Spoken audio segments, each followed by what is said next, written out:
hor bazen, labeak kalen kiosko bat bazen, bueno, egon zen tokiz horretan, plazan lehenengo, karamelo kiosko bat bat. Eta honen zegoen trebetasuna, jodean, zeak, lapurretako zegoen trebetasuna hor, jode, karriz batzeko zea bat eta bitarten zea, hori dagoate ezagit. Bai, hori zen Juancho Busquerraren kioskoa eta hori bai. Eta horre ere... Bueno, bere fetxatzen ez dola jakiko ze zizen zeukan, baina horre bat baino gehiago ginen ekuten ginen, eta nik uste zala, zuk hasten zinen hitz egiten berekin, eta guk lapurtu egiten genuen bitarten, nik uste dola zala. Eta gero txikitako beste rekuerdoa baita ere da, makinitatan... Hostia, hor zuzenean bastante hona. Horre, tabernatan egoten ziren makinita asko eta sala de juego salat bat zehonan Isabel Zeruto kisera. Eta, bueno, han egoten ginen,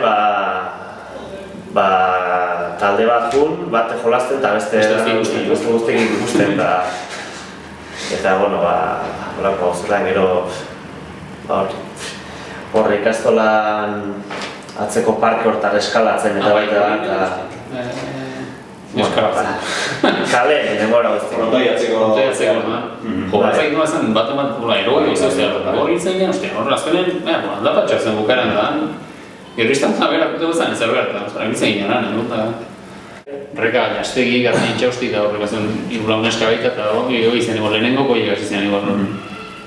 Eta gu ebalba, bigarren irugarren urte noa hasi ginen, gero joiek guztien funtzien, eta gure taldea pixak egozan nola, gure gaineko jende pila hasi ginen nola, gero hori. Iñaki Beitiak ingen bizan ikastolan, ez? Bai hori izango zen. Eta berak ikastolan pixka zabaldu, deia eta ni daukaten rekordoan nerea da jakin gabe nora noan. Osea, pixka bertsoa ezagutuko genuen gainetik edo, baina, nima gindu zen bezala, futbolen ikastea ez dakiten. Eta kuadrillan, zan kuadrillako gauz bat ezela.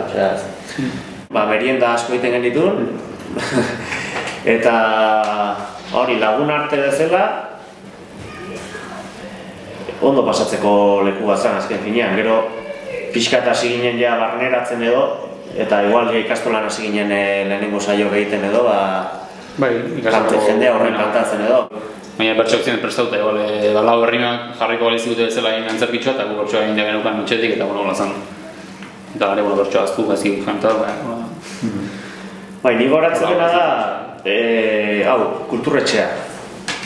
Gu hasi ginenetik gaur arte kulturretxean egon geha. Eta goratzen dut, egoten ginela, gaur egoten gehan gela berdinetan. Omen, obeste, no? Eta zugela maia batzuk dana beteta pintadakin eta gu ere horri biltzen ginena. Eta hori lekua behintzat, txoskolaren lekua beti goratzen dut hau kulturretxea bezala. Eta nik uste dut, Iñaki bai ibiltzen zala, gurekin noiz behinka, baina nik uste Juanjo ibiltzen zela gehien bat. Orduan beak ere izan amurizakin ikastaro lagur bat oma, izan hor ortizin hori izan, eta beak hor pixat ikastuzun ere Juanjok, eta hori hau izan guri, hori ikasi izan herriman asuntoa, neurria, teknika, bidana.